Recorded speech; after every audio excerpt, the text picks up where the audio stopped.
പ്രൈസല്ലോ. ഇന്ന് നമ്മുടെ പ്രത്യേക ദിവസം തുടങ്ങിയ സെപ്റ്റംബർ 14. സെപ്റ്റംബർ 14 എന്ന് പറഞ്ഞു കഴിഞ്ഞാൽ നമ്മുടെ സഭ കുരിശിൻ്റെ പുകഴ്ചയായിട്ട് ആചരിക്കുന്ന ദിവസമാണ്.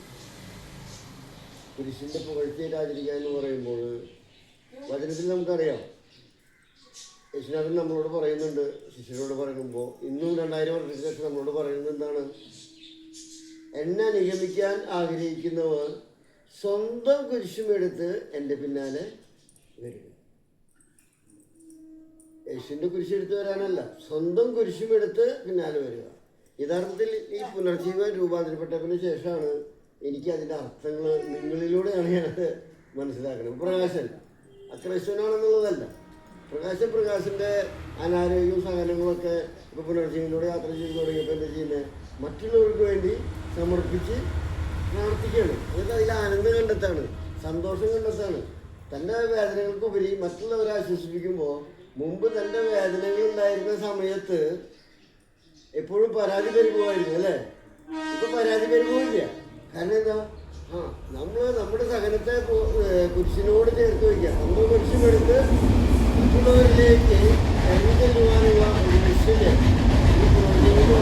അല്ലേ? പല മക്കളിലും അവരനാരോഗ്യത്തെ ആരോഗ്യമായി വളർന്നു തന്നെയാണ്. അവർ ആ കുരിശിലേക്ക് നോക്കിയാണ് ജീവിതമായിരിക്കും. സ്വന്തം കുരിശിലേക്ക് എന്നാൽ ആ സ്വന്തം കുരിശിനെടുത്ത് മറ്റുള്ളവരുടെ വേദനയിലേക്ക് നോക്കി തുടങ്ങിയപ്പോൾ എല്ലാം ആനന്ദത്തിൻ്റെ സന്തോഷത്തിൻ്റെ സമാധാനത്തിൻ്റെ അല്ലേ? അല്ല, അതിനൊരു വ്യത്യാസമുണ്ട്. ഇത് നമ്മുടെ ബിന്ദുവാണ് വിളിക്കുക. ബിന്ദു എല്ല് പൊടിയുന്ന ആ അവസ്ഥയിലും സകലയിടത്തേക്ക് ഓടി വന്ന് വീൽ ചെയറിലാണെങ്കിൽ പോലും ഇലക്ട്രോണിക് ആണെങ്കിൽ പോലും അതിലൊക്കെ വീട്ടിൽ നിന്നും രൂപാന്തരപ്പെട്ട ഒരു പരിണാമം സംഭവിച്ചപ്പോൾ അവൻ്റെ അവന് വേദനയല്ലാതായിട്ട് മാറി അല്ലേ? അപ്പോൾ ഞാൻ മറ്റിലും ഇതിലൊക്കെ കിടന്ന് പരിത്യാഗം ചെയ്ത് പ്രാർത്ഥിക്കും. എൻ്റെ അനാരോഗ്യത്തിൽ നിങ്ങൾ സഹനത്തെ പ്രാചിത്വമായി പരിത്യാഗമായി പ്രാർത്ഥനയിലൂടെ മറ്റുള്ളവരെ സ്നേഹിക്കുന്നത് കാണുമ്പോൾ കൊതിയായിട്ടാണ് അപ്പൻ്റെ ആരോഗ്യം കൊണ്ട് ഈ പ്രാചിത്വ പരിത്യാഗങ്ങളൊക്കെ ചെയ്യുന്നത്. ഇപ്പോൾ ചാക്കോസ്ത്രം അണിഞ്ഞ വസ്ത്രത്തോട് ഇത് കഴിഞ്ഞ് ഇപ്പോൾ കയറ് കെട്ടി പ്രാചിത്വം പരിത്യാഗം പ്രാർത്ഥന ഇതിനെ പൂർണ്ണമായും ത്യാഗത്തോടെ എടുത്ത് ഒരുക്കത്തോടു കൂടിയാണ് ഈ ശുശ്രൂഷകൾ ചെയ്യുന്നത്. ഇപ്പോൾ കല്ലിൽ കിടന്നിട്ടാണ് ജീവിക്കുന്നതെങ്കിലും ഇത് അനുഗമിക്കുകയാണ് ബിന്ദു അല്ലേ? എന്നെ അനുഗമിക്കാന്നുള്ളതല്ല.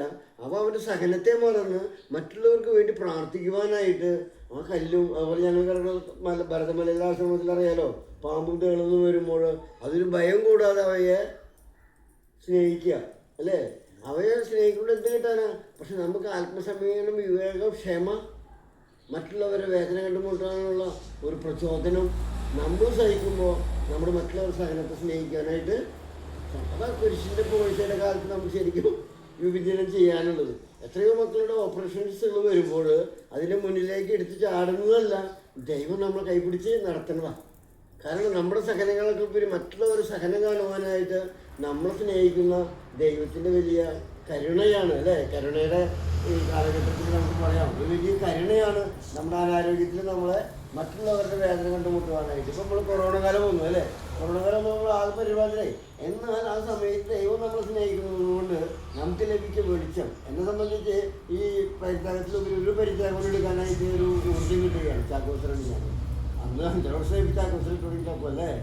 ഈ ചാക്കോസ്ത്രം ഇട്ടിട്ട് സമൂഹത്തിലെല്ലാം എവിടെയൊക്കെ യാത്ര ചെയ്യുമ്പോഴും പ്രാർത്ഥിക്കുമ്പോഴും ഒരു ആത്മീയ വീര്യം കയറി വരുന്നുണ്ടായിരുന്നു.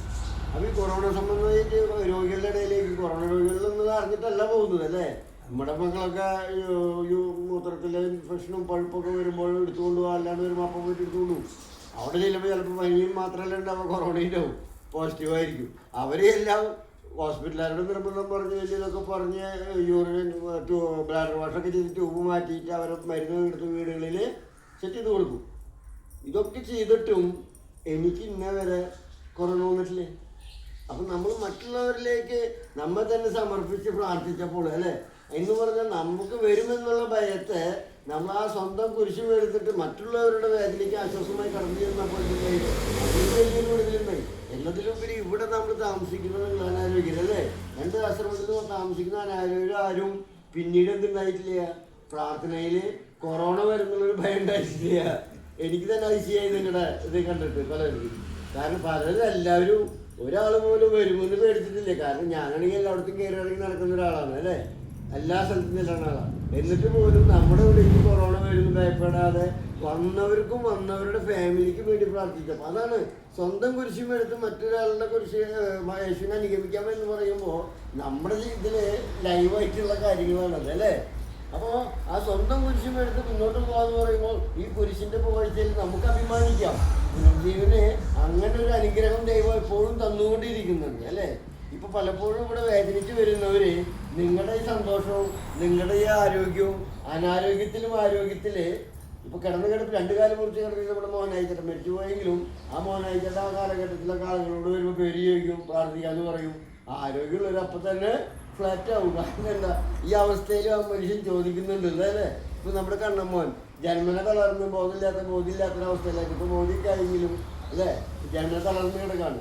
അപ്പൊ ആരുടെ പാപ നിമിത്തമാണ് ആ മകൻ കിടക്കണമെന്ന് ചോദിച്ചു കഴിഞ്ഞാൽ നമ്മുടെ ഓരോരുത്തരുടെയും വിശദീകരണത്തിലാണ് ആ മകൻ നമുക്ക് വേണ്ടി ദൈവം ഒരുക്കി വെച്ചിരിക്കുന്നത്. അവരുടെ വീട്ടുകാർക്ക് നോക്കാൻ പറ്റാത്ത അവസ്ഥ വന്നെങ്കിലും നമുക്കൊരു ഈ ജീവിച്ചിരിക്കുന്ന ഒരു വിശുദ്ധനെ അല്ലേ, ഒരു ശരിക്കും പറഞ്ഞാൽ വിശുദ്ധനാണ് അവൻ. ഫുൾ തളർന്ന് ജന്മന അങ്ങനെയായിട്ട് കിടക്കുന്നത് അല്ലേ. അപ്പോൾ ആ ഒരു വിശുദ്ധനെ പരിചരിക്കുവാൻ പറ്റുന്നത് തന്നെ നമ്മുടെ വിശദീകരണത്തിന് വേണ്ടിയിട്ടാണ്. അപ്പോൾ നമ്മൾ നമ്മുടെ സുഖ സൗകര്യങ്ങളെ ത്യജിക്കുമ്പോൾ അല്ലേ, അവൻ്റെ അനാരോഗ്യത്തെ സ്നേഹിക്കുമ്പോൾ നമ്മൾ സ്വന്തം കുരിശുമെടുത്ത് യേശുവിൻ്റെ കൂടെ യാത്ര ചെയ്യുകയാണ്. ഇപ്പോൾ നമ്മുടെ പുനർജീവൻ്റെ ഏറ്റവും വലിയൊരു അഭിലാഷം എന്ന് പറയുന്നത് ഒരുക്കപ്പെട്ട ഒരു സമൂഹം നമ്മുടെ കൂടെ ഇല്ലേ. ഒത്തിരി ആളുകളുണ്ടെങ്കിൽ 10-600 മക്കളെങ്കിലും അനാരോഗ്യരായവർ മറ്റുള്ളവർക്ക് വേണ്ടി പ്രാർത്ഥിക്കുന്ന മധ്യസ്ഥ വഴിക്കുമ്പോൾ നമ്മൾ നോർത്ത് ഇന്ത്യയിലേക്കൊക്കെ പോകുമ്പോൾ 2 മണിക്കൂറും 10 ദിവസമൊക്കെ ഷിഫ്റ്റായിട്ട് മുടക്കില്ലാതെ തരാനും നമ്മൾ സന്തോഷിക്കാറുള്ളതാണ് അല്ലേ.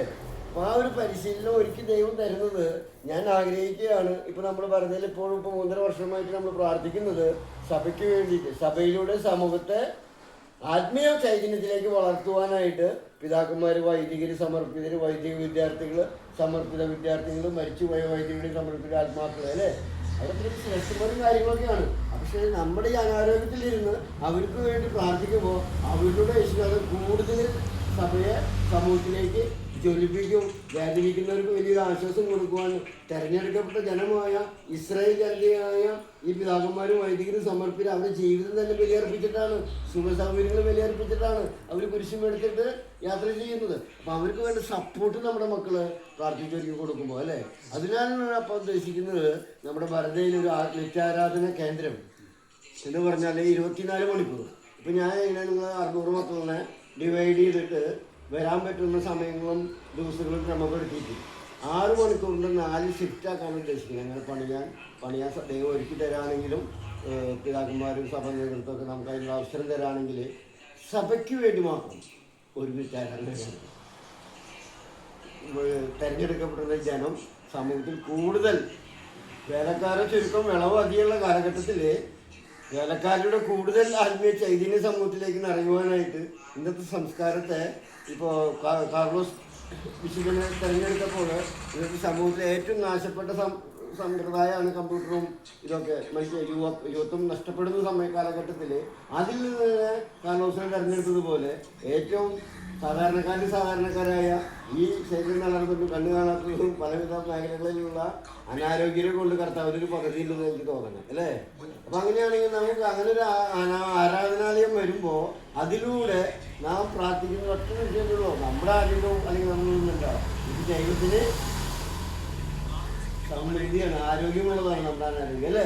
അങ്ങനെയാണെങ്കിൽ നമ്മൾ ഒരുമിച്ച് കൂടി ഈ 4 ഷിഫ്റ്റിൻ്റെ ആരാധന യാത്ര വരുവാൻ നമ്മൾ പ്രാർത്ഥിച്ചു തുടങ്ങുമ്പോൾ ഈ ക്രിസ്മസ് കാലഘട്ടത്തിൽ തന്നെ ഒരു ആരാധന കേന്ദ്രമായി മാറുവാനായിട്ട് നമുക്ക് സമൂഹത്തോട് പ്രാർത്ഥിക്കാൻ ആവശ്യപ്പെടാം, സമൂഹത്തോട് നമ്മളെ സ്നേഹിക്കാൻ ആവശ്യപ്പെടാം. സഭയ്ക്ക് വേണ്ടി സഭയിലൂടെ ഒത്തിരി ഇന്നത്തെ കാലഘട്ടത്തിൻ്റെ വേദനകൾക്ക് ആശ്വാസം കൊടുക്കുവാൻ നമുക്ക് ഒരുമിച്ച് ഈ കുരിശിൻ്റെ ഈ പുകഴ്ചയുടെ ദിനത്തിൽ നമ്മുടെ ഇതിലെല്ലാം വേണം. മുകളിൽ തന്നെ കുരിശാണ് വെച്ചിരിക്കുന്നത് അല്ലേ അല്ലേ അല്ലേ. ഇപ്പോൾ പരിത്യാഗമായിട്ട് ഇപ്പം ഉപയോഗിക്കണം മുകളിൽ ഈ സഹനമൊക്കെ പപ്പ ഉപയോഗിക്കുമ്പോൾ ഈ സഹനത്തിലൂടെ മറ്റുള്ളവർ വേദന കാണുമ്പോൾ അത് ദൈവം മാറ്റി കൊടുക്കുന്നത് കാണുമ്പോൾ ലഭിക്കുന്ന ഒരു വലിയൊരു കാഴ്ചയുണ്ട് അല്ലേ. അതാണ് യഥാർത്ഥത്തിൽ വലിയൊരു കാഴ്ചയാണ് അല്ലേ. അതാണ് യഥാർത്ഥത്തിൽ കുരിശിൻ്റെ പുകഴ്ച. Praise the Lord.